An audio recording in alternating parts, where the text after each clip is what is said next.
Bem, a igreja pode se assentar. Convido os irmãos a abrirem, esteja você acompanhando aqui presencialmente, esteja você aí pela internet, que você abra sua Bíblia na primeira carta de Paulo aos Tessalonicenses, capítulo 5. Hoje chegamos ao final dos estudos nesse livro. Estamos aqui já desde antes do início da pandemia, lidando com essa carta. Estava até conversando mais cedo com o Flávio, acho que foram 2 ou 3 sermões, e aí parou tudo, e a gente seguiu online, mas felizmente já pudemos voltar para terminar aqui presencialmente. Hoje a gente vai lidar com os últimos versículos, 23 a 28, e eu peço a sua atenção para a leitura da palavra do Senhor. Assim diz o Senhor: O mesmo Deus da paz vos santifique em tudo, e o vosso espírito, alma e corpo sejam conservados íntegros e irrepreensíveis na vinda de nosso Senhor Jesus Cristo. Fiel é o que vos chama, o qual também o fará. Irmãos, orai por nós. Saudai todos os irmãos com um ósculo santo. Conjuro-vos pelo Senhor que esta epístola seja lida a todos os irmãos. A graça do nosso Senhor Jesus Cristo seja convosco. Amém. Senhor, nós pedimos que hoje, ao considerarmos o finalzinho dessa carta inspirada pelo Teu Espírito, escrita pela pena do apóstolo, tão longe de nós, no tempo e no espaço, mas palavra do Senhor para nós. Pedimos que, ao considerarmos este livro, esse final, o Senhor nos abençoe e desafie. Em nome de Jesus. Como que a gente pode dormir tranquilo, sabendo que quem a gente ama vai ser de fato bem cuidado? Um dos grandes desafios da maternidade, da paternidade, é esse. É saber que um dia o seu filho vai andar sem você. Muitos de vocês aqui já passaram ou estão passando, muitos ainda passarão pelo momento do ninho vazio, em que aqueles ovinhos fofinhos que brotaram anos atrás, aquela penugenzinha, aquele biquinho quebrando a casca que era seu filhinho, resolveu voar. A sensação que chega a um ponto em que não vai estar mais debaixo da sua proteção e você, será que vai ficar bem? Será que vai lembrar de levar agasalho? Será que vai aceitar balinha de estranhos na porta da escola? E os pais têm que saber que tem que lidar com esse desmame. É que nem se fosse um predizinho afetivo. O cuidado tem que ser desmamado aos poucos, mas tem que ser. Para alguns é mais sofrido, para outros é mais tranquilo, mas eu acho que sempre fica uma pontadinha nos papais e nas mamães. Ele está lá na faculdade, pensa a mamãe, mas será que está bem?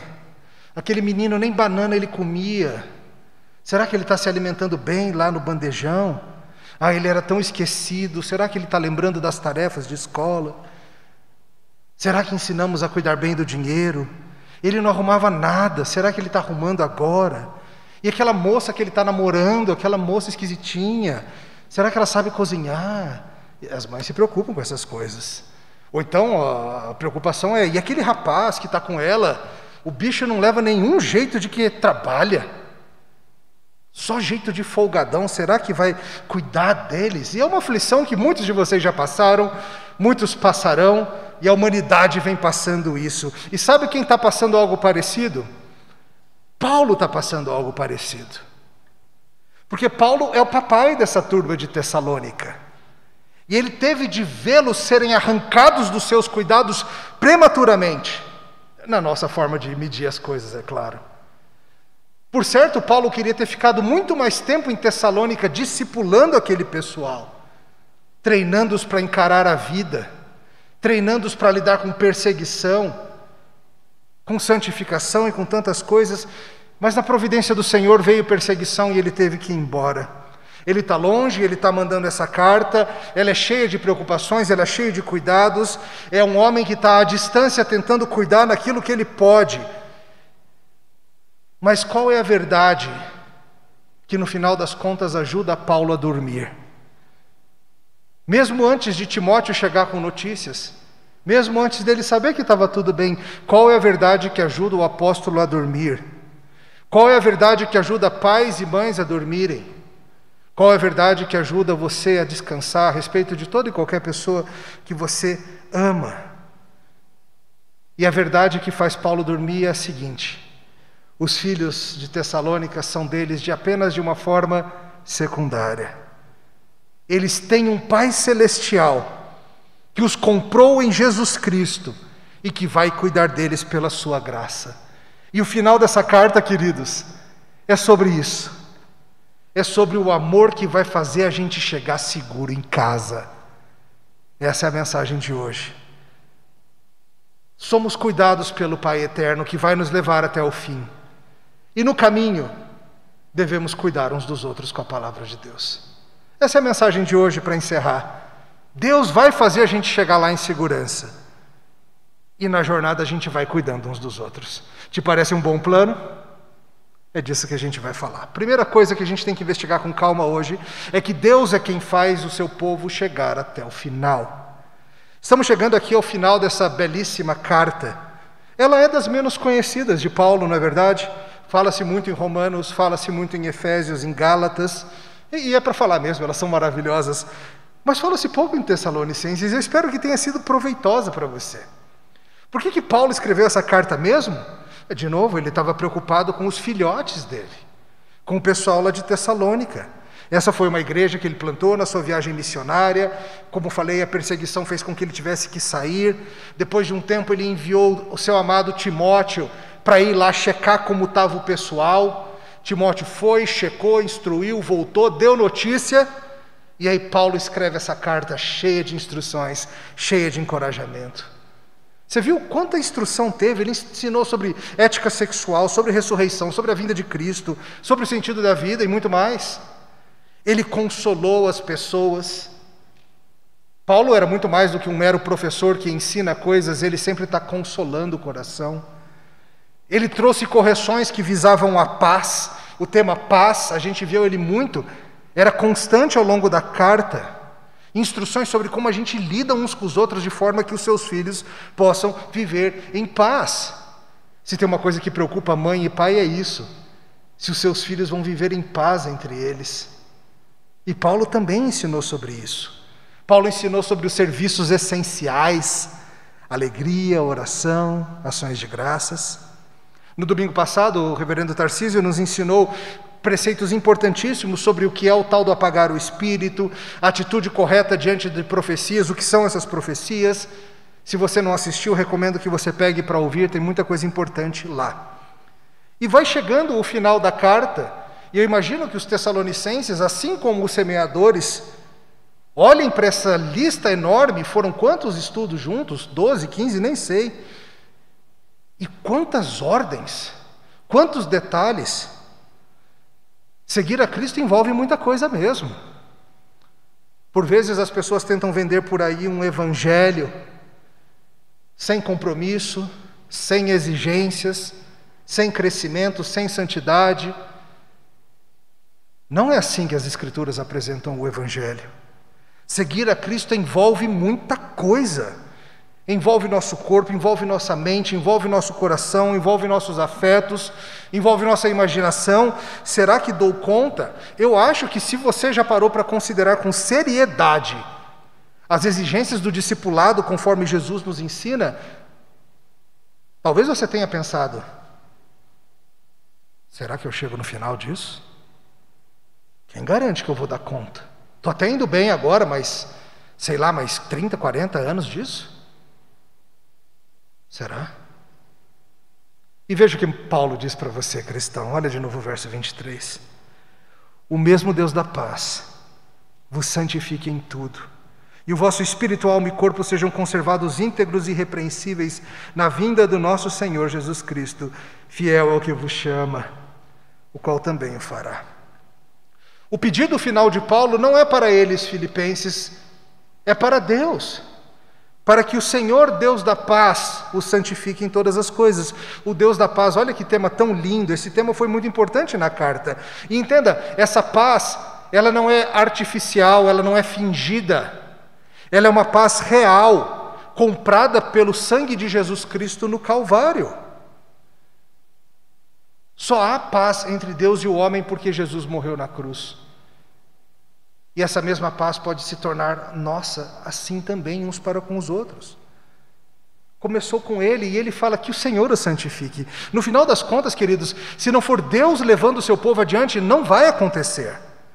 Foram muitas as instruções na carta ligadas à santificação, mas lembre disso.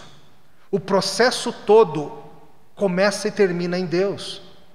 O processo começou com Ele, enviando o seu Filho para morrer por nós.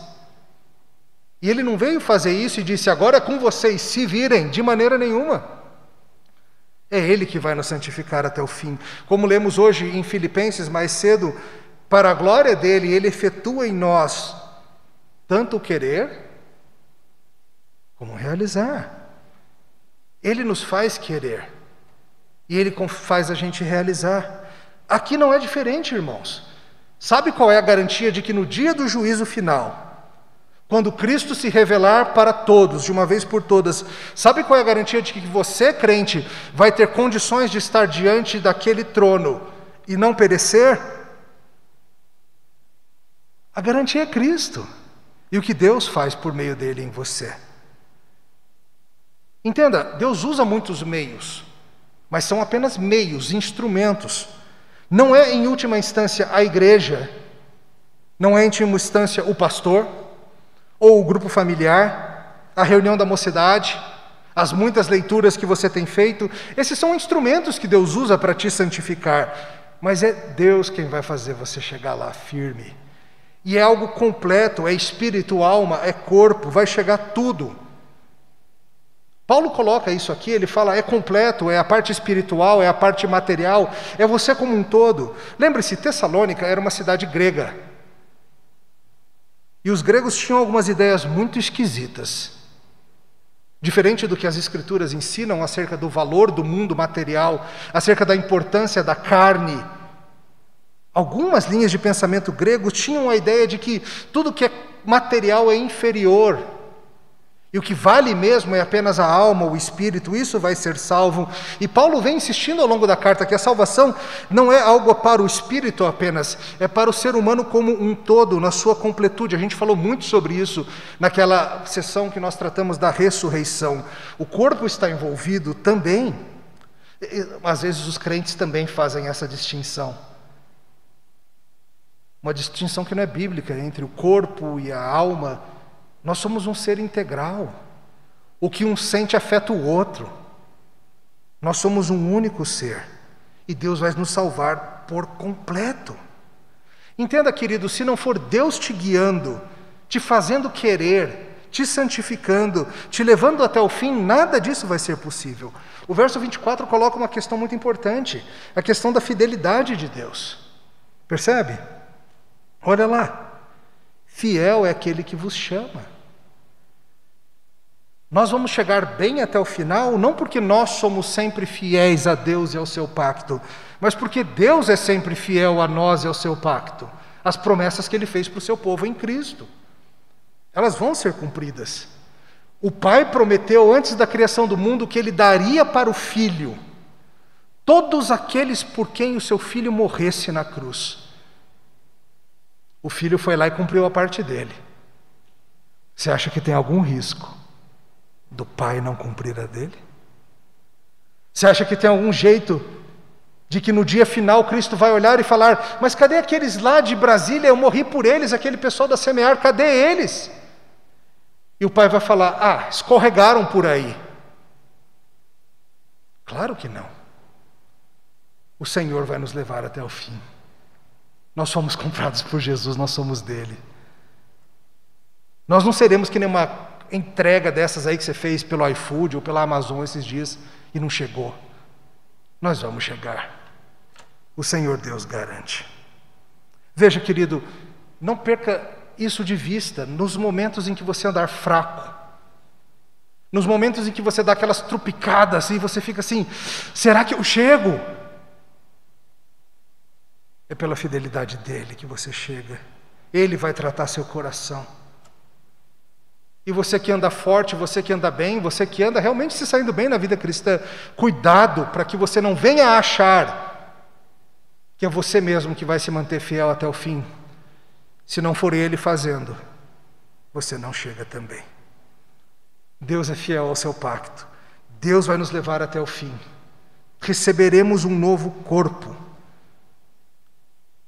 Esse seu corpo vai ser restaurado, sua alma aperfeiçoada. Você vê como isso é uma boa notícia, crente? Seus erros, seus tropeços não são bons, é claro que não, mas nenhuma dessas coisas, no final das contas, vai ser mais forte do que o Senhor Deus que nos quer lá. Ele é fiel ao seu pacto, mesmo que nós não sejamos. Essa era a primeira verdade que a gente precisava ver hoje. É Ele que vai chegar a gente lá. Tá, mas como que Ele faz isso? Veja, são muitas as formas que Ele faz isso. E o segundo ponto vai lidar com uma dessas maneiras, que é justamente o cuidado e o zelo espiritual entre nós. A gente cuidando uns dos outros. Nosso segundo ponto, devemos zelar pelo bem-estar espiritual dos irmãos em comunhão. Veja, Paulo nessas recomendações finais traz 2 pontos muito interessantes.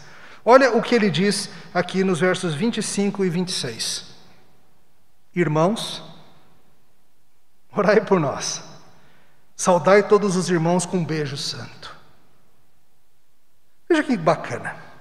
Paulo vem cuidando da turma de Tessalônica à distância, não vem? Ele vem falando para eles acerca das instruções, ele vem dizendo que ele vem pedindo a Deus que cuide deles assim, que Deus que faça isso por eles e que aquilo por eles, e que Deus faça isso e que Deus não se esqueça. E aí ele vira e fala assim: irmãos, orem por mim, orem por nós. Lembra, quem está escrevendo a carta não é só Paulo, a gente viu isso no comecinho. Paulo, Timóteo e Silas estão assinando essa carta. E eles dizem: peçam a Deus por nós também. Perceba a humildade desse homem. Paulo é o grande apóstolo aos gentios. Paulo é o grande apóstolo aos gentios. Mas no reino de Deus, todos são necessitados de oração. Paulo não tem vergonha, não tem receio e nem timidez de pedir que os de Tessalônica, filhos dele na fé, roguem por ele. Muitas vezes aqueles que são autoridade, pais, pastores, têm vergonha de se expor dessa forma aos seus e dizer: orem por nós. Paulo sabe quem ele é. Ele sabe que aquilo que é verdade acerca dos Tessalonicenses é verdade acerca dele também. Ele sabe que ele era perseguidor da igreja e que se não fosse Deus encontrando com ele na estrada e mudando o seu coração, até aquele momento ele seria. Ele sabe que Deus é quem vai cuidar dos Tessalonicenses, bem como dele, de Silas e de Timóteo.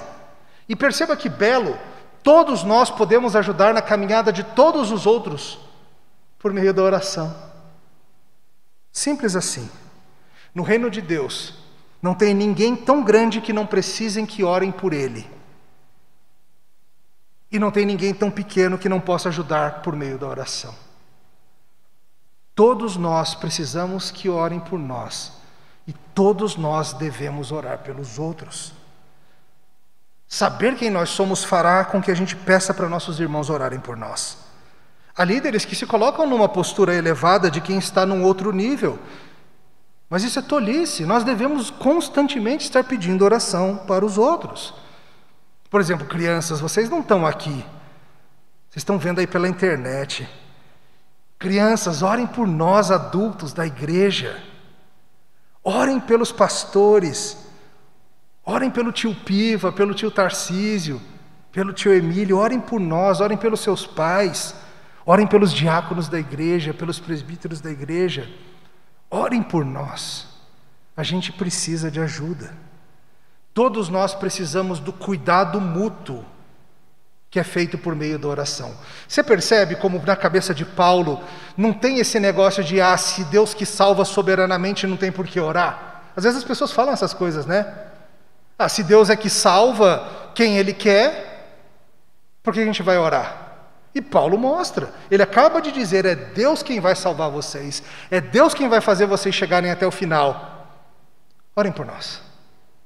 Porque a oração é um dos instrumentos que Deus gosta de usar para cuidar uns dos outros.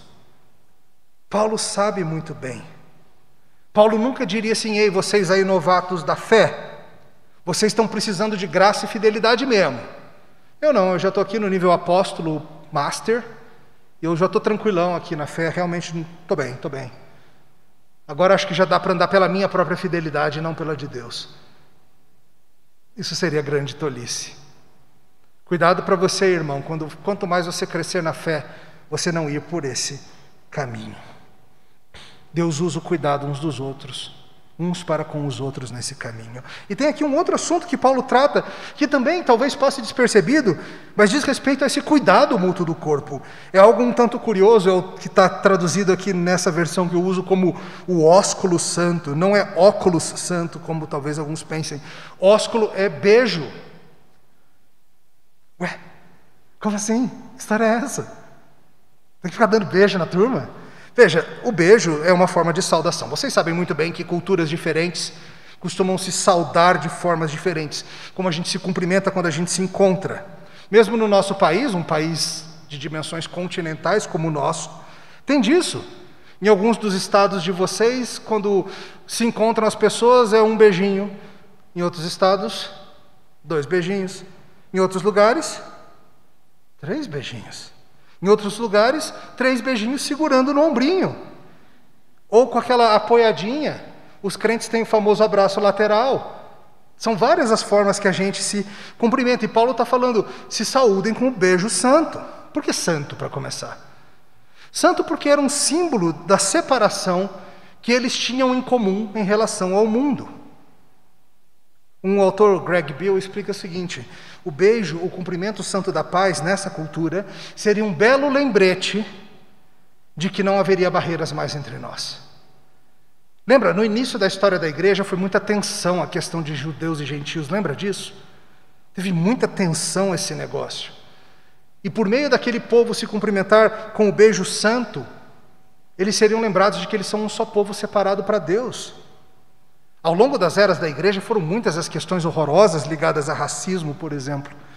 Algo terrivelmente vil e doloroso na história do povo de Deus. Como Bill explica, no mundo greco-romano, esse beijo era um símbolo de uma proximidade, de uma relação familiar, ou de uma reconciliação entre inimigos, entre antagonistas. Isso indicaria para Paulo que os povos diversos reunidos em Cristo constituíam uma família espiritual em paz uns com os outros. E claro, isso se junta ao tema da paz. Então, entenda, o que Paulo está dizendo aqui é o seguinte: vocês têm que se tratar como um povo que está em paz, vocês têm que se tratar como família. E nesse tempo, quando família se encontra, família dá beijo. Na história da igreja primitiva, isso se tornou particularmente forte no contexto da Santa Ceia.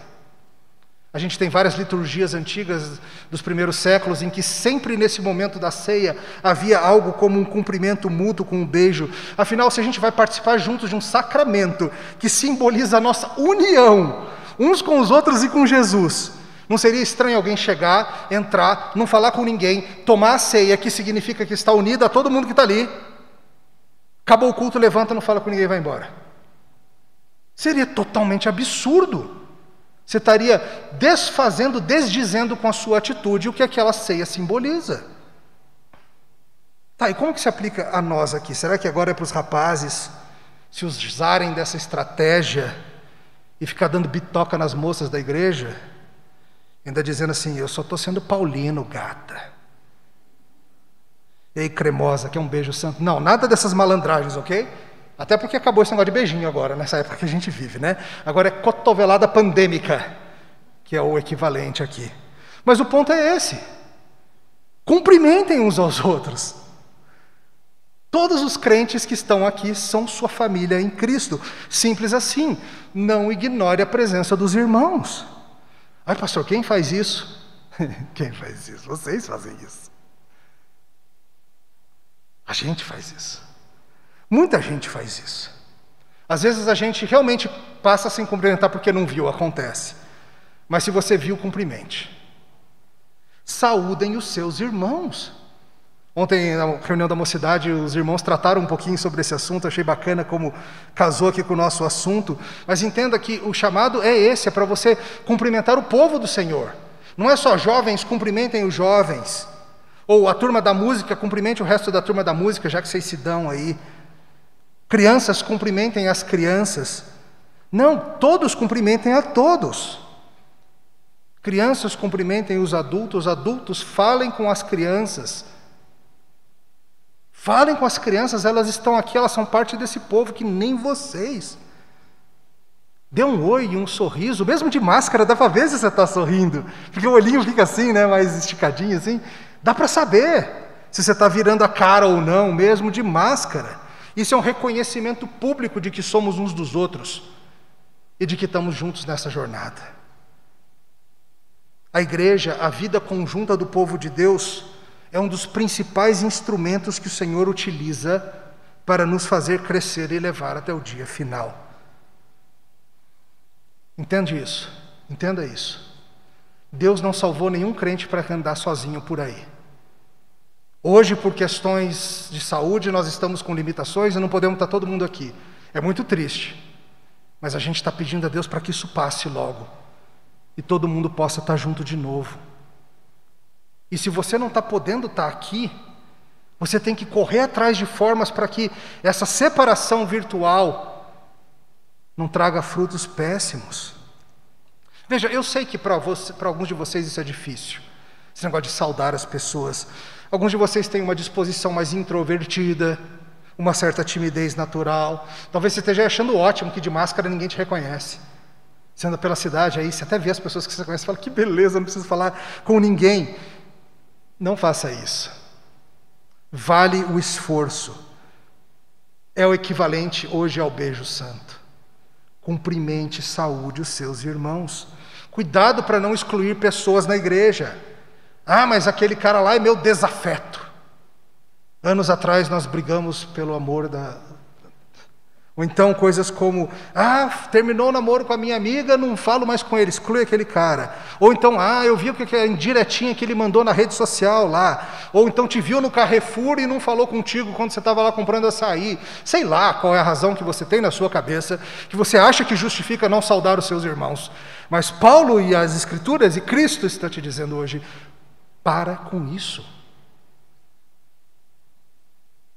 Somos um só povo. Temos que saudar uns aos outros. Deus nos fará chegar lá, é o que ele ensina no primeiro ponto. E o segundo ponto ele diz, ele faz a gente andar juntos até lá. A gente tem que orar uns pelos outros. E a gente tem que estar atentos à presença e à comunhão uns com os outros. Esse é o segundo ponto. E o terceiro qual é então? O terceiro é o seguinte: devemos atentar para como a palavra de Deus vai nos tratar na graça de Cristo. Sério, esse negócio de tomar água assim é ruim. Vou tentar um canudinho na próxima, vamos ver se melhora. 27. Conjuro-vos, peço-vos, imploro-vos pelo Senhor, que essa epístola seja lida a todos os irmãos. A graça de nosso Senhor Jesus Cristo seja convosco. Lembra de algo sobre essa turma, tá? Essa turma de Tessalônica que recebeu essa carta, eles não tinham o que você tem. Eles não tinham Mateus, por exemplo. A gente todo domingo de manhã está estudando Mateus, né? Eles não. Eles nunca leram o Sermão do Monte, que nem você leu. Eles não tinham Marcos, Lucas e João. Por certo, eles sabiam de histórias diversas, dessas que estão contidas nos evangelhos, eles sabiam sobre alguns milagres, sobre parábolas provavelmente, sobre a morte e a ressurreição com certeza. Mas eles não tinham o que você tem, a palavra completa, o cânon fechado. Eles leram primeiro aos Tessalonicenses, mas eles não leram, ou ao menos não nessa época, as cartas de Pedro. Eles não leram o Apocalipse de João, a carta de Paulo aos Romanos, que foi escrita bem depois dessa, eles não leram. Eles tinham muito menos do que nós temos. E Deus estava cuidando deles assim mesmo. Com a palavra de Deus que eles tinham, com o pouco que eles tinham. E esta carta foi uma das belas maneiras que Deus benditamente cuidou deles. Paulo foi inspirado pelo Espírito Santo de Deus para, junto com Silvano, ou Silas, e Timóteo, colocarem isso aqui no papel. E veja que importante. Paulo faz com que eles saibam que a carta deve ser lida perante todos. Assume-se, claro, no contexto da reunião que eles teriam toda semana, o culto público. Eu quero que você entenda isso. Paulo podia ter dito o seguinte: circule a carta entre todos para que todos leiam. Podia ter feito isso, não podia? Mas ele disse: junta todo mundo e quando tiver todo mundo junto, leia para todos. Porque, queridos, desde o Antigo Testamento, há um senso belo e importante de que na reunião solene do povo do Senhor, o Senhor Deus traz a sua palavra para nós de forma conjunta. A Escritura é a palavra de Deus para nós. Ela não é somente a palavra de Deus para mim. Ela é a palavra de Deus para nós. Claro, nós somos gratos a Deus pela prensa de Gutenberg, por toda a tecnologia envolvida na produção de livros e de livros eletrônicos, mas crente, não permita que o fato de que você tenha a Bíblia facilmente acessível a você, em papel, no celular, no Kindle, te afaste da comunidade dos santos, onde você será tratado pela palavra conjuntamente. Paulo quer que a carta seja lida em público e não somente que ela circule de mão em mão, porque há um senso muito forte em que Deus fala com os seus santos quando o seu povo está reunido. As promessas pactuais da presença de Deus na reunião, na assembleia do seu povo. Ele quer que eles tenham contato com a palavra em conjunto. Queridos, uma preocupação que eu tenho visto em muitos pastores nesse tempo é que talvez nesse tempo de distanciamento social, de pandemia, algumas pessoas tenham deixado as igrejas para nunca mais voltarem. Em alguns casos, certamente, apenas pessoas que já estavam buscando uma desculpa mesmo para não voltar mais, já queriam sair. É possível. Temo, entretanto, que seja mais do que isso. Que muitos tenham se acostumado a tal ponto com a ideia de que, puxa vida, eu posso ficar em casa no domingão, ao invés de acordar cedo e ter que me arrumar aquela coisa toda, botar as crianças na linha e fazer tudo aquilo e correr para a igreja, eu posso acordar 9h30 e ligo a TV e ter um cultinho para mim. Ou então nem isso, eu acordo e aí 9h30, 10h, eu faço o meu brunch. Ou então eu saio para andar de bicicleta na W3. Que novidade é essa agora, bicicleta na W3? Seja como for. E aí lá, domingo à tarde, se der vontade, eu vejo o culto. Eu passo as músicas que eu não gosto. Quando o Emílio estiver enrolando muito no sermão, eu dou uma bota na velocidade 1.5. No YouTube dá para fazer isso.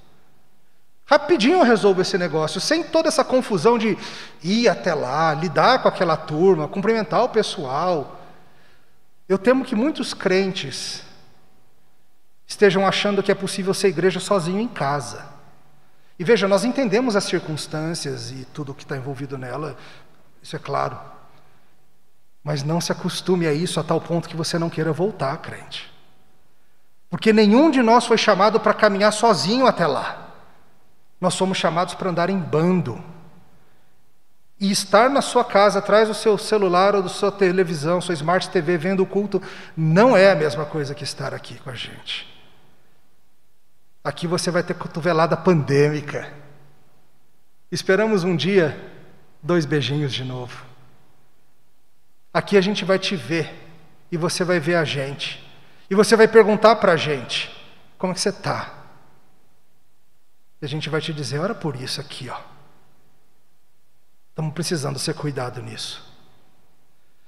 Irmãos, a palavra de Deus, ela fala conosco, claro, individualmente, na sua devocional, no seu quarto, claro. Mas lembra que esse negócio de cada um ter sua Bíblia é uma novidade. Por 3/4 da história da igreja cristã, ninguém tinha Bíblia em casa. Ninguém.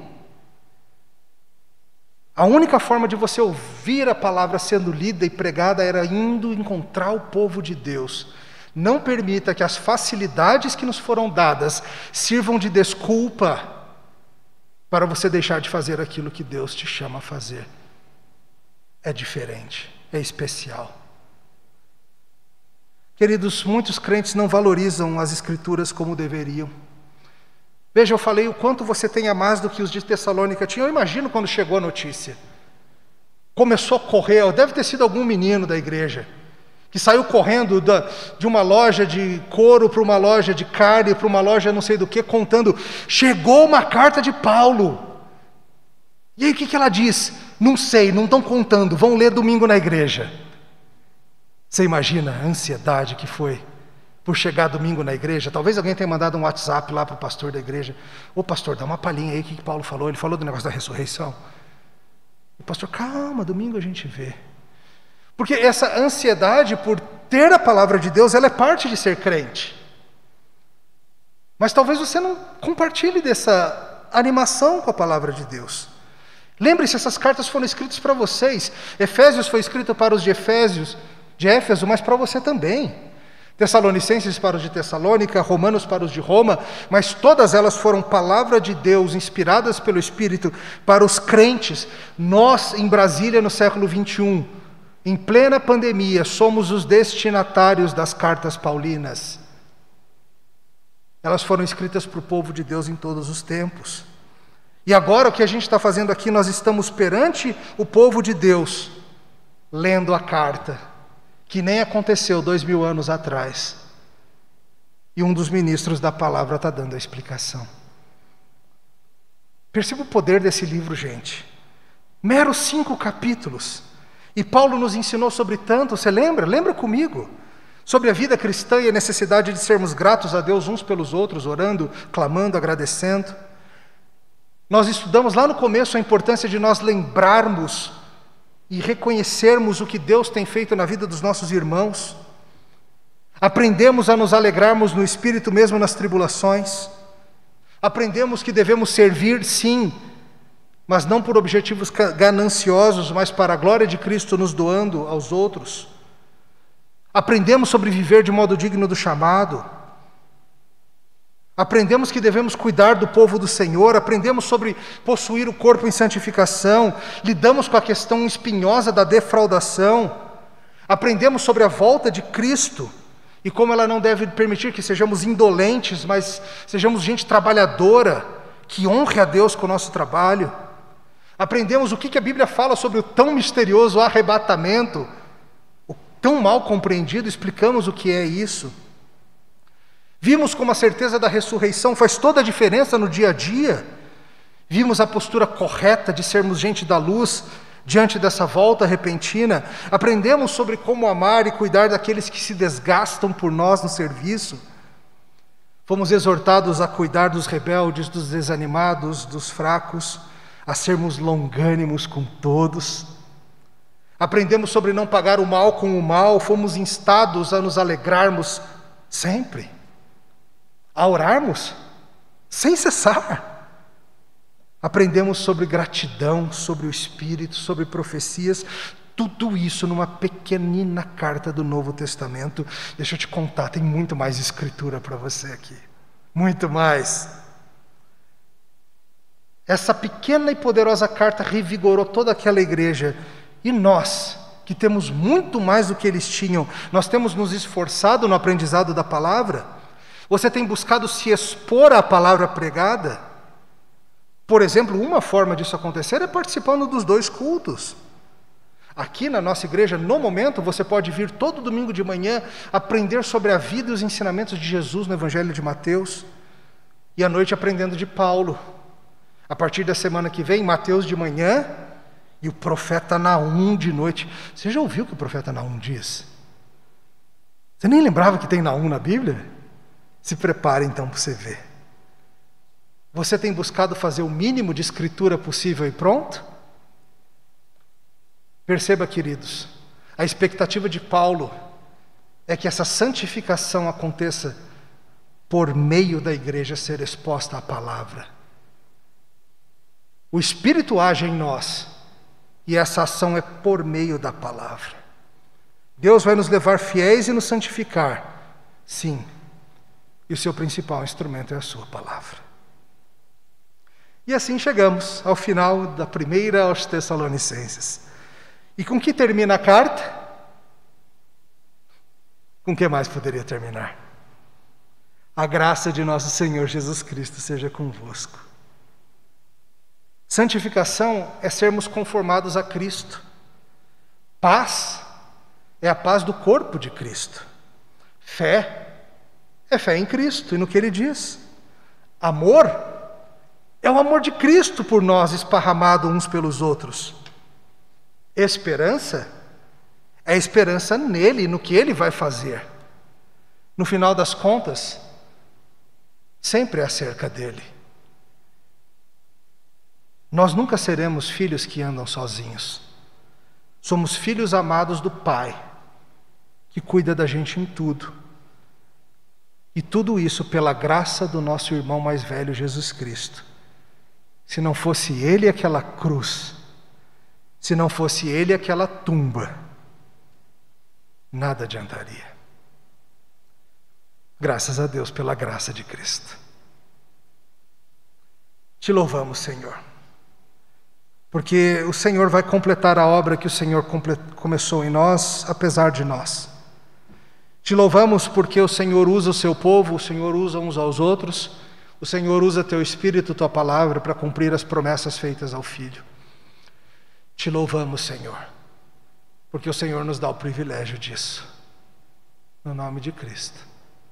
Amém. Vamos ficar de pé? Vamos cantar?